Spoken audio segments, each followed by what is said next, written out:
Let's go through the L-sit to shoulder stand today. To start with, you're gonna obviously need some parallel bars. We're gonna wanna be a little warm before we go on this. We're gonna go backwards and forwards, 10 or so times, just loading up the fingertips, get all the tendons in the hands working, and then we're gonna go sideways. The wrists are the number one thing that will get injured. Then we're gonna flip them backwards, and we're gonna go some circles here, and then make sure you do it the other way as well. We also wanna just warm up the pushing muscles a little bit here too. So let's get up all the way down, stretch, pause, push up. Prerequisites for this, you obviously are gonna have to do an L-sit. To all my clients, if this is programmed in and you go, fuck, I can't do an L-sit to shoulder stand, I just want you to do an L-sit. So to get the L-sit first, ideally, we're just gonna lift up and it'll be perfect. If you go to lift up, you can't, you might have to sit back a little bit and then they'll lift. If you're over the top, your leg get real heavy, okay? Now, if you still can't do it, just lift one leg and hold. It's gonna feel really easy for the first 5 seconds. Don't stop, push forward, okay? Then we're gonna get to this, okay? So that's obviously gonna be the prerequisite. Now, we can break down the shoulder stand as well.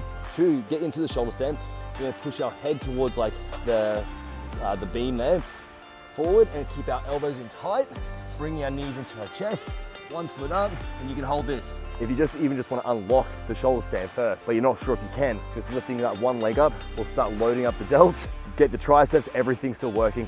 It's just regressions, okay? So we're gonna go forward. Boom. When you're ready to go, we're gonna take a big breath in, and we're gonna lift. We're just gonna hold this for like 10 seconds or so to start with.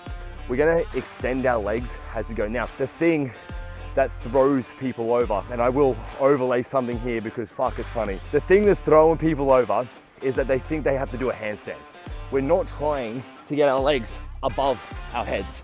That's not what we wanna do. So when we're in here, we're gonna extend them 45 degrees backwards.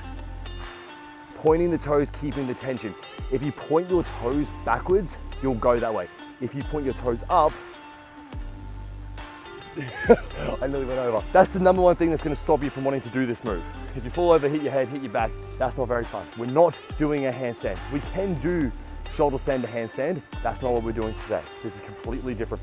If we are like this and our feet go over, we're gone. If we're doing a handstand and our feet go over, we can fall out and it's okay.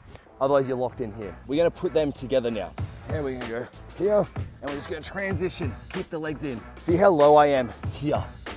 This actually makes it harder, but when you're first starting, it's gonna be way less scary to do that. We're gonna do this again, and then we're just gonna extend one leg out. Then we're gonna go 2 legs.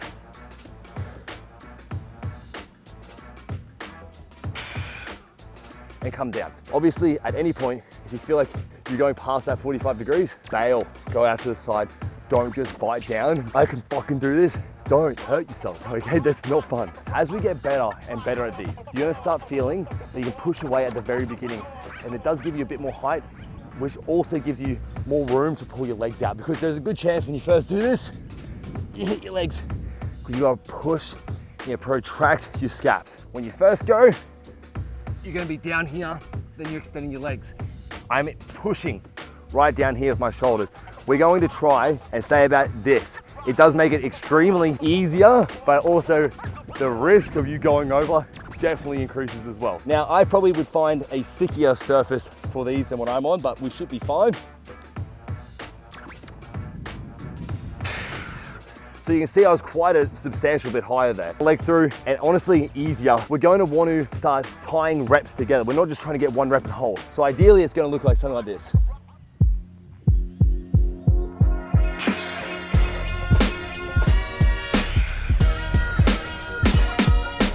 Oh, whew. That fucks you up. Great workout though. Gets the abs going, gets your shoulders, your triceps, your chest, even from just squeezing. Sucking your legs back in is a challenge in itself, okay? So you just have to make sure when you're coming from here, you bring them in real tight and then just reset. Take a second to breathe, don't rush it. When I first did it, I couldn't get 1 rep. When I hit 1, I couldn't do 2.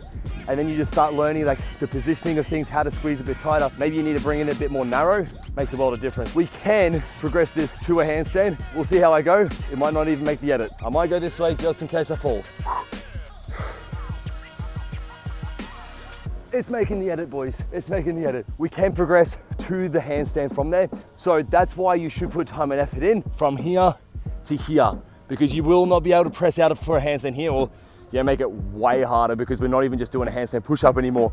We're doing like deficit handstand push-ups. I want to show you that just so you can see where this skill's headed. So put some time and effort into your shoulder stand, because once you get it all the way up, we can get into that handstand position, and then we can even bring it into like bent arm planches. It's so much more fun when you start getting these basics just cemented in. Make sure to leave a comment if you have any questions. If you want to send me some forms, send it to my Instagram. I'd love to have a look for you, especially if you stack it.